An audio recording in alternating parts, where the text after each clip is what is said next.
আপনাদের বিচার প্রকাশ্যে করব, এই গাদ্দারদের বিচার। আমি বলি বিএনপির ভাইদের, আপনাদের লজ্জা লাগে না?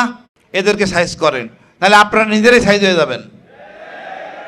জনগণ যখন বিপ্লবের স্বাদ পেয়ে যায়, স্বাধীনতার স্বাদ পেয়ে যায়, এর ফিরে আনা খুব কষ্টকর। ওই ভারতকে চট থাপ্পড় মারি সোজা রাখতে হবে। আন্তর্জাতিক আদালতে আপনারা আপিল করেন, আমাদের এই খুনিদেরকে আমাদেরকে দেয়, আমাদের কাছে ফেরত দেন, আমরা বিচার করবো, আমরা তদন্ত করব। আপনার ন্যারেটিভ আমরা বিশ্বাস করি না। লুটপাট করে আমরা চলছি, অনেক সংস্কার হয়েছে, আপনার একটা আন্দোলন হলো, রক্তক্ষরণ হলো, একটা সনদ হলো, সনদটা এখন মানতেছেন না, আপনার চরম গাদ্দার। আপনারা যদি না মানেন, আমি একটা জিনিস পরিষ্কার বলি, হাসিনার চেয়ে শক্তিশালী ক্ষমতাধারী নেত্রী পৃথিবীতে ছিল কিনা জানি না, পুলিশ, বিডিআর, র্যাব, আর্মি কি ছিল না, কিন্তু আপনাদের সেটা নাই। একটুখানি লাড়াচাড়া দিলে আপনারা পড়ে যাবেন। আর যদি একবার পড়েন, ওই সংবিধান বুড়িগঙ্গায় ফেলে দিব। নতুন করে সংবিধান লিখে আপনাদের বিচার প্রকাশ্যে করব, এই গাদ্দারদের বিচার। একটা যুদ্ধ হওয়ার পরেই কালকে দেখলাম কালামানিক বিচারপতি, উনি জামিনে মুক্তি পাচ্ছেন। আমি বলি বিএনপির ভাইদের, আপনাদের লজ্জা লাগে না? শহীদ জিয়াকে যে লোকটা বলে ভারতীয় পাকিস্তানি গুপ্তচর, সে কিভাবে মুক্তি পায়? আমার শহীদ জিয়ার বীরত্তম খেতাবটা ফিরে নিয়ে আসে, আপনার কিছু করেন নাই। খালেদা জিয়াকে ক্যান্টনমেন্ট দিয়ে বের করে দিয়েছে, এখনো কোনো বলিষ্ঠ ভূমিকা নেন নাই। এদেরকে সাইজ করেন, নাহলে আপনারা নিজেরাই সাইজ হয়ে যাবেন। তাহলে আমি শাসক গোষ্ঠীকে বলতে চাই, সংবিধান কোনোদিন কোনো কালে কোনো সরকার রক্ষা করতে পারে নাই। সংবিধান দেওয়া হয়েছে সরকারের সীমাবদ্ধতার জন্য, জনগণের সীমাবদ্ধতার জন্য নয়। এই সংবিধান জনগণের সংবিধান। জনগণকে তারা প্রত্যাখ্যান করে, জনগণের অধিকারকে তারা ডিনাই করার চেষ্টা করে। আজকের বাংলাদেশের রাজনীতি যে নতুন বিজয় হয়েছে, সে 5ই আগস্টকে অস্বীকার করতে চায়। আজকে যে নতুন বিজয় আসছে, সে জুলাই চেতনাকে অস্বীকার করতে চায়। বাংলার মানুষ আর রক্ত দিতে চায় না, রক্ত নিতেও চায় না। কিন্তু এই বিজয়ীর বয়ান যদি পরিবর্তন করতে হয়, কিন্তু আপনাদের রক্ত দেওয়ার জন্য আবার প্রস্তুত হতে হবে। বাংলাদেশের মাটি মানুষের ইসলামী চিন্তা চেতনার বাইরে, মূল্যবোধের বাইরে যাওয়ার কোনো সুযোগ নাই। এখানে আমরা ঘুরে ফিরে এই জায়গায় আসতে হবে, পছন্দ করেন আর না করেন। মতভেদ থাকবেই, কারণ মতভেদ চিন্তার স্বাধীনতার প্রমাণ। আজ যে পথ মানুষ বেছে নেয়, আগামীকাল সে পথ সে বদলাতে চায়। কারণ ইতিহাস স্থির নয়, মানুষের মনও স্থির নয়। তাই আজকের প্রয়োজন মতভেদ থামানো নয়, আজকের প্রয়োজন আমাদের মত জনগণের কল্যাণে, আমাদের মতার পার্থক্য জনগণের কল্যাণে ঐক্যে নিয়ে আসা। আমরা জনগণের কল্যাণ চাই, আমাদেরকে আজকে এক জায়গায় এসে দাঁড়াতে হবে। আমাদের লক্ষ্য হতে হবে মানুষের সমৃদ্ধি। আমাদের মতভেদ থাকবে, কিন্তু ঐক্যমত হবে আমাদের জনগণের স্বার্থ, ঐক্যমত হবে আল্লাহর শাসন, ঐক্যমত হবে আমাদের ইসলামিক চেতনা এবং মূল্যবোধ। প্রিয় ভাইরা, আদর্শ বেঁচে থাকে সময় ও মানুষের মধ্য দিয়ে নতুন রূপে। ইতিহাস আমাদের ভাগ করে না, আমাদের শেখায়। আজকে যদি আমরা ইতিহাসে শিক্ষা না নেই, তাহলে আমি শাসক গোষ্ঠীকে বলতে চাই, সংবিধান কোনোদিন কোনো কালে কোনো সরকার রক্ষা করতে পারে নাই। সংবিধান দেওয়া হয়েছে সরকারের সীমাবদ্ধতার জন্য, জনগণের সীমাবদ্ধতার জন্য নয়। এই সংবিধান জনগণের সংবিধান। জনগণের সংবিধানের ভাষা বোঝার চেষ্টা করেন। যারা সংসদে গিয়ে দাপট দেখাচ্ছেন, আমি তরুণ ভাইকে বলবো, আপনাদেরকে আরো বলিষ্ঠ হতে হবে। প্রথম দিন আপনারা যে ভুলটি করেছেন আবার করবেন না। সেদিন আপনাদের ওয়াকআউট নয়, আপনাদের সংসদে রাষ্ট্রপতির ভাষণ দিতে দেওয়া উচিত হয় নাই।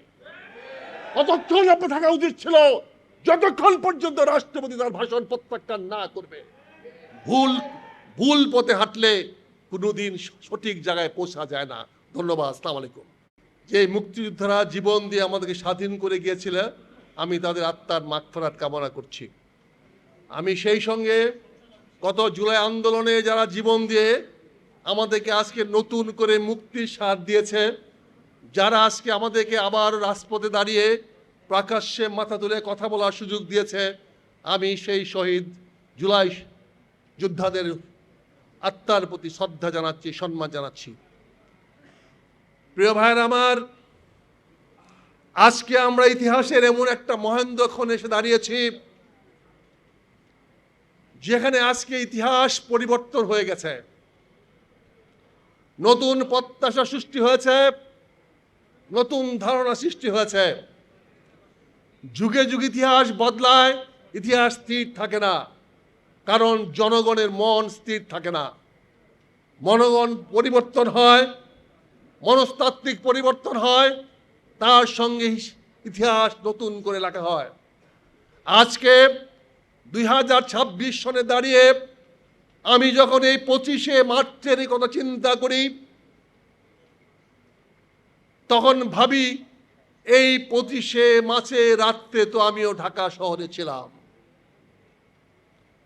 আমি তো জীবন্ত সাক্ষী ঢাকা শহরের 25শে মার্চ রাত্রে কি হয়েছে। কিন্তু সেই কথাগুলো কি আমি স্পষ্ট করে আজকে বলতে পারবো? ইতিহাসে সেই পরিবর্তনের ধারাগুলা যেভাবে আজকে এখানে আসছে, আমরা সেখানে কি দাঁড়িয়ে কথা বলতে পারবো? আমরা যখন নদী দিয়ে চলি, রাস্তা দিয়ে হাঁটি, আমরা কখনো বাম পাশে দাঁড়াই, কখনো ডান পাশে দাঁড়াই। আমাদের যেই পথের বাঁকে যেখানে দাঁড়াই না কেন, আমাদের পরিচয় পরিবর্তন হয়ে যায়।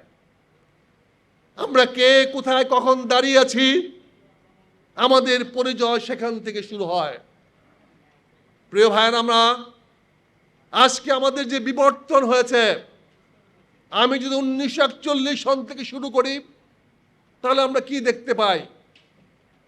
সেখানে দেখতে পাই জামাত ইসলাম হিন্দ নামে একটি রাজনৈতিক দল প্রতিষ্ঠা হচ্ছে, যার উদ্দেশ্য ছিল, যেটা মৌলানা আলা মওদুদী সাহেব প্রতিষ্ঠা করেছিলেন, তার উদ্দেশ্য ছিল ইসলামী নীতি নির্ভর সমাজ ব্যবস্থা গঠন করার।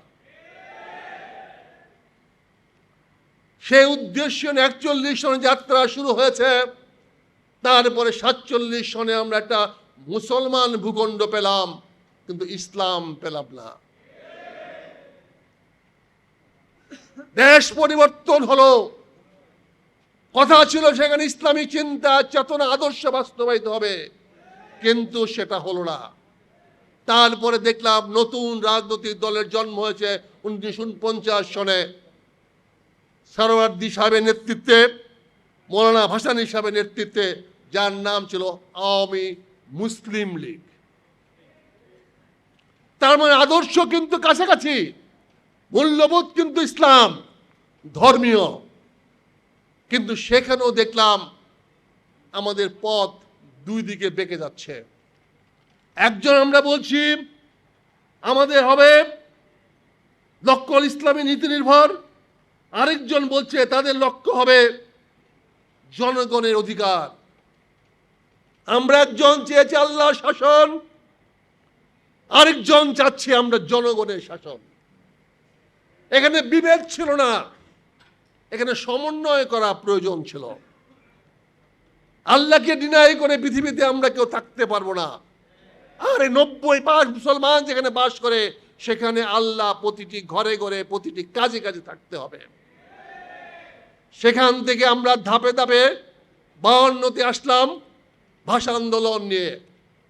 আজকে আমার যে ভাই বলল আমরা মেজরিটি বাংলায় কথা বলি, আমাদের ভাষা নিয়ে প্রশ্ন করতে হবে কেন?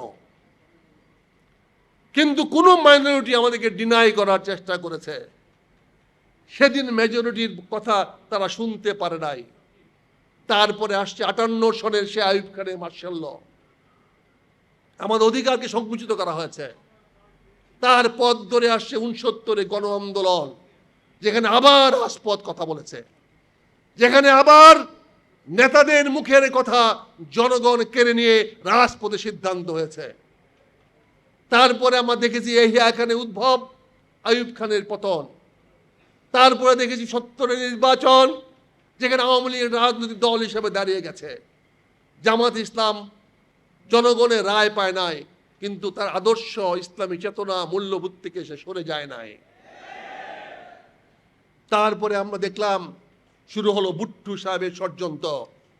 আসলো ৭১। সে ৭১ এসে আমরা কি দেখলাম? বর্বরোচিতভাবে আমাদের উপর হামলা করা হলো। আমি বলছি যারা মনে করে পাকিস্তান হামলাটা আমাদের উপরে করে নাই, এখানেই শুরু হয়েছে বিভেদ, মতভেদ। বাংলাদেশের মাটিতে যারা হামলা করেছে তারাই আমাদের প্রতিপক্ষ, তারাই শত্রু। আমি বহুবার বলেছি, আমাকে অনেক ইন্টারভিউ করার চেষ্টা করেছে, আমরা যুদ্ধ জামাত ইসলামের বিরুদ্ধে করি নাই, আমরা মুক্তিযুদ্ধ করেছি পাকিস্তান হানাদার বাহিনীর বিরুদ্ধে। কাজে বাংলাদেশে কোনো যুদ্ধ থাকতে পারে না, বাংলাদেশের কোনো স্বাধীনতা বিরোধী থাকতে পারে না। আজকের এই যে প্রজন্ম, এই যে আমার নতুন এমপি ভাইরা, তাদের বয়স তো এখনো 85 হয় না, বাংলাদেশের চেয়ে বয়স ছিল। সে কি করে যুদ্ধ অপরাধী হয়? সে কি করে মানবতা বিরোধী হয়? প্রিয় ভাইরা, আমি দুটি কথা বলে এখানে শেষ করতে চাই, সময় আপনাদের কম। আজকের এই পোস্টে দাঁড়িয়ে দেওয়াছি, আমাদের যে ধারাবাহিকতা শুরু হয়েছে সেই গল্প আমাদের এখনো শেষ হয় নাই। এই গল্প চলবে, এই সংগ্রাম চলবে যতকাল মানব সভ্যতা টিকে থাকবে। আমরা চাই আমাদের অধিকার, আমরা চাই আমরা এক থাকব, না আমরা আবার আলাদাভাবে লড়ব। এই প্রশ্ন আজকে এই জন্য করছি, বিজয়ী পরিবর্তন হয়। যখন এই নতুন বিজয়ী আসে, তখন ইতিহাস সেই বিজয়ী তার মতো করে লিখতে চায়।